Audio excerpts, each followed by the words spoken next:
Abu Ayyub Al-Ansari, Khalid bin Zaid Al-Najari, dimakamkan di bawah benteng Konstantinopel. Kunjungi Cerita Rakyat Channel. Sebelum kita lanjut, silakan subscribe, like dan berikan komentar terbaikmu saudara. Ini adalah seorang sosok sahabat besar yang terkenal dengan nama Khalid bin Zaid bin Kalib dari Bani An-Najjar. Panggilannya adalah Abu Ayyub, dan ia berasal dari suku Ansar. Siapakah dari kaum muslimin yang tidak mengenal Abu Ayyub Al-Ansari? Allah telah mengharumkan namanya dari timur hingga ke barat negeri dan Allah telah meninggikan derajatnya saat ia memilih rumah Abu Ayyub bukan rumah kaum muslimin lainnya saat sebagai tempat singgah Rasulullah Shallallahu Alaihi Wasallam saat beliau tiba di Madinah sebagai seorang muhajir. Hal ini cukup membuat bangga diri Abu Ayyub. Saat Rasulullah Shallallahu Alaihi Wasallam singgah di rumah Abu Ayyub ada sebuah kisah yang amat manis dan indah untuk dikenang. Hal itu dimulai begitu Rasulullah Shallallahu Alaihi Wasallam tiba di Madinah, beliau disambut oleh hati terbuka para penduduknya dengan sambutan yang begitu mulia. Mata mereka memancarkan kerinduan seorang kekasih kepada Nabi Shallallahu Alaihi Wasallam. Mereka mau membukakan pintu hati mereka bagi beliau Shallallahu Alaihi. Mereka juga membuka pintu mereka agar Nabi Shallallahu Alaihi Wasallam mau singgah sebagai tempat singgah yang paling mulia, Shallallahu Alaihi Wasallam. Akan tetapi, Rasulullah Shallallahu Alaihi Wasallam sempat singgah di Kuba 14 sebuah dataran yang terdapat di Madinah 4 hari lamanya. Selama itu Rasulullah sempat membangun sebuah masjid yang kemudian menjadi masjid pertama yang dibangun berdasarkan tekawa. Kemudian, beliau pergi meninggalkan Kuba dengan mengendarai untanya menuju Madinah. Di tengah perjalanan para pemuka Yasrib menghalangi jalan Rasul.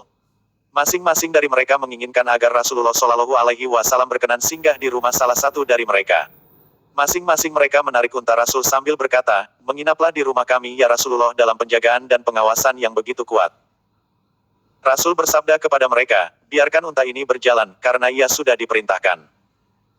Unta Rasul Shallallahu Alaihi Wasallam lalu melanjutkan perjalanannya menuju ke tempat tujuan yang diikuti oleh pandangan mata dan harapan hati para penduduk Madinah. Jika unta tersebut telah melewati sebuah rumah maka penghuni rumah tadi menjadi sedih dan putus asa dibuatnya. Pada saat yang sama sinar pengharapan masih terus terpancar pada jiwa para tetangganya yang belum dilewati oleh unta Rasulullah Shallallahu Alaihi Wasallam. Unta tersebut masih saja melakukan tugasnya dan para manusia mengikuti jejaknya karena mereka betapa ingin mengetahui siapa yang akan mendapatkan keberuntungan ini, sehingga unta tersebut tiba di sebuah pekarangan kosong di depan rumah Abu Ayyub Al-Ansari, dan unta tadi langsung duduk di sana. Akan tetapi meski unta sudah duduk namun Rasulullah belum juga turun dari punuknya. Unta tersebut juga terus duduk di sana. Ia tidak lompat, berdiri lalu pergi, dan Rasulullah Shallallahu Alaihi Wasallam melepaskan tali kekang dari untanya. Unta beliau masih saja tetap di sana tanpa mengangkat kakinya lagi dan ia masih tetap di tempat berhentinya yang semula. Pada saat itu, terbuncah kegembiraan hati Abu Ayyub Al-Ansari dan ia langsung menghampiri Rasulullah Shallallahu Alaihi Wasallam untuk menyambut beliau.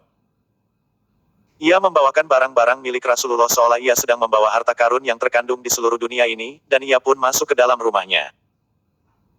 Kunjungi Cerita Rakyat Channel. Rumah Abu Ayyub terdiri dari 2 tingkat. Abu Ayyub mengosongkan tingkat atas dari rumahnya agar Rasulullah Shallallahu Alaihi Wasallam bisa tinggal di sana. Akan tetapi, Rasulullah lebih memilih untuk tinggal di bawah saja. Dan Abu Ayyub pun melakukan permintaan Rasul Shallallahu Alaihi Wasallam dan menempatkan beliau sesukanya. Begitu malam mulai datang dan Rasul sudah berada di peraduannya. Abu Ayyub dan istrinya hendak naik ke tingkat atas. Begitu mereka baru saja mau menutup pintu, Abu Ayyub menoleh ke arah istrinya sambil berkata, "Celaka kamu, apa yang telah kita perbuat? Apakah pantas Rasulullah Shallallahu Alaihi Wasallam berada di bawah dan kita tinggal di atasnya? Apakah kita akan melangkah di atas tubuh Rasulullah Shallallahu Alaihi Wasallam? Apakah kita akan berjalan di antara seorang nabi dan wahyu? Kita bisa celaka kalau begitu." Akhirnya suami istri tersebut menjadi bingung dan mereka berdua tidak tahu mau berbuat apa. Keduanya merasa tidak tenang kecuali pada saat mereka mau ke bagian atas rumah di mana tidak tepat berada di atas tubuh Rasulullah Shallallahu Alaihi Wasallam. Mereka berdua dengan hati-hati tidak melangkah kecuali pada sudut pinggir yang jauh dari tengah. Begitu menjelang pagi, Abu Ayyub berkata kepada Nabi Shallallahu Alaihi Wasallam, "Demi Allah, tadi malam kami tidak bisa tertidur. Baik aku atau Ummu Ayyub." Rasulullah Shallallahu Alaihi Wasallam bertanya, "Mengapa demikian, wahai Abu Ayyub?" Ia menjawab, "Aku teringat bahwa aku berada di tengah rumah di mana engkau berada di bawahnya, dan aku sadar bahwa jika aku bergerak pasti akan membuat debu beterbangan dan menimpamu sehingga dapat mengganggumu. Dan aku teringat bahwa aku akan menghalangi dirimu dan wahyu." Rasulullah Shallallahu Alaihi Wasallam lalu bersabda kepadanya, "Tenanglah, wahai Abu Ayyub. Aku lebih senang tinggal di bawah karena banyak orang yang mengunjungiku." Kunjungi Cerita Rakyat Channel. Abu Ayyub berkata, aku melaksanakan perintah Rasulullah Shallallahu Alaihi Wasallam hingga pada suatu malam yang dingin tempat air kami pecah dan airnya tumpah dari atas. Maka aku dan Ummu Ayyub bergegas menghampiri air tersebut. Kami tidak memiliki apa-apa selain selembar kain yang kami jadikan lap. Kami mencoba mengeringkan air tersebut dengan lap tersebut karena khawatir dapat mengenai Rasulullah Shallallahu Alaihi Wasallam.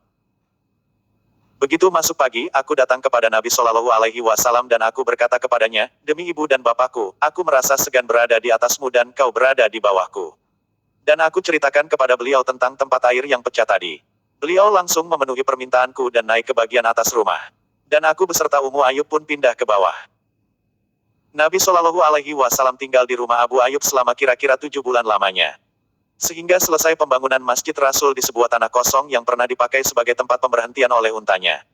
Lalu, Nabi Shallallahu Alaihi Wasallam pindah ke kamar yang dibangun untuk dirinya dan para istrinya yang berada di sekitar masjid. Dan Nabi Shallallahu Alaihi Wasallam menjadi tetangga Abu Ayyub. Alangkah mulianya kehidupan bertetangga ini. Kunjungi cerita rakyat channel. Abu Ayyub Rasulullah Shallallahu Alaihi Wasallam dengan seluruh hati dan sanubarinya. Dan Rasul Shallallahu Alaihi Wasallam juga mencintai Abu Ayyub dengan begitu cintanya sehingga tak berjarak lagi. Dan beliau menganggap bahwa rumah Abu Ayyub sudah seperti rumah beliau.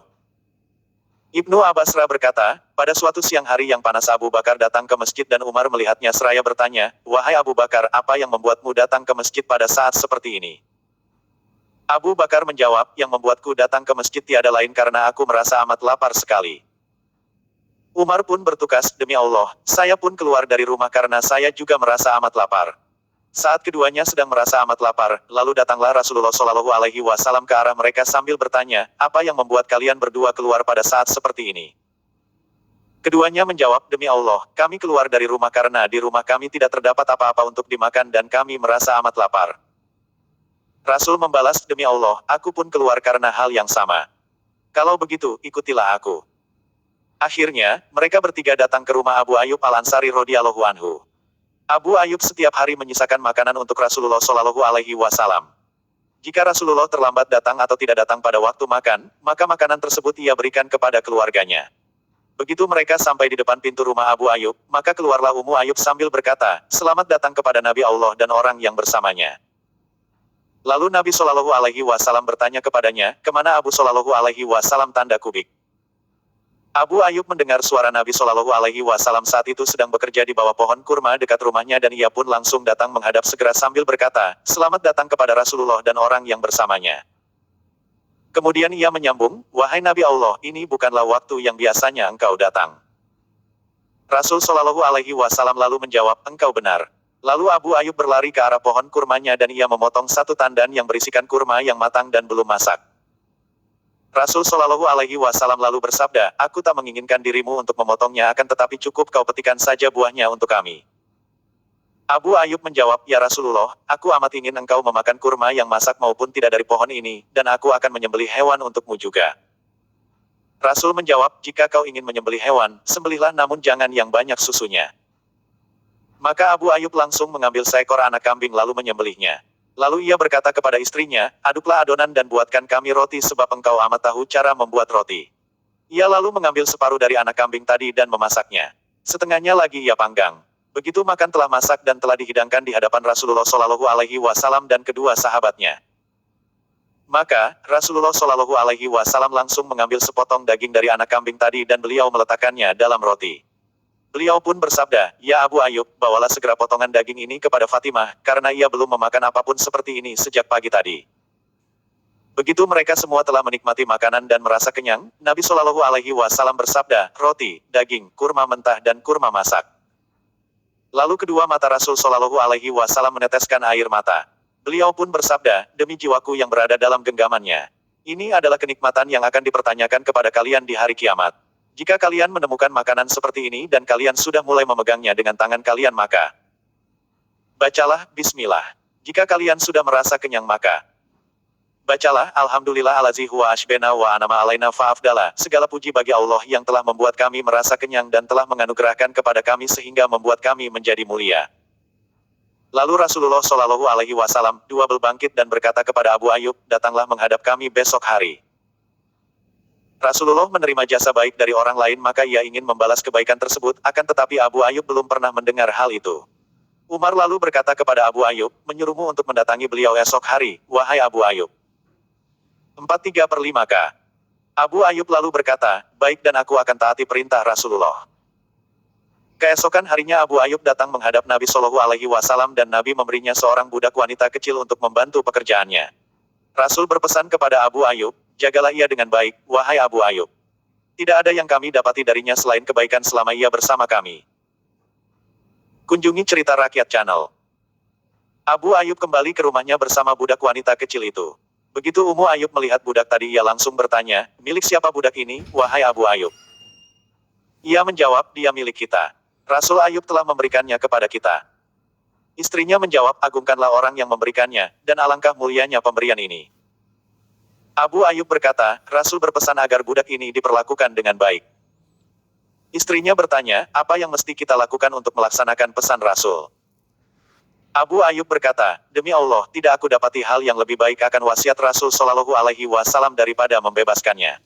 Istrinya menjawab, engkau telah mendapatkan petunjuk ke arah kebenaran. Engkau telah diberi taufik. Maka akhirnya budak tersebut dibebaskan oleh Abu Ayyub. Kunjungi Cerita Rakyat Channel. Inilah sebagian kisah kehidupan Abu Ayyub Al-Ansari dalam kondisi aman. Kalau Anda berkesempatan untuk melihat kisah hidupnya dalam peperangan, Anda akan menjumpai sebuah keajaiban. Abu Ayyub mengisi hidupnya dengan berjuang di jalan Allah hingga ada orang yang berkata, bahwa ia tidak pernah ketinggalan mengikuti setiap peperangan yang dilakukan kaum muslimin sejak zaman Nabi Shallallahu Alaihi Wasallam hingga masa Muawiyah kecuali bila ada kegiatan lain. Perang terakhir yang diikutinya adalah saat Muawiyah mempersiapkan sebuah pasukan di bawah kepemimpinan anaknya yang bernama Yazid untuk menaklukkan Konstantinopel.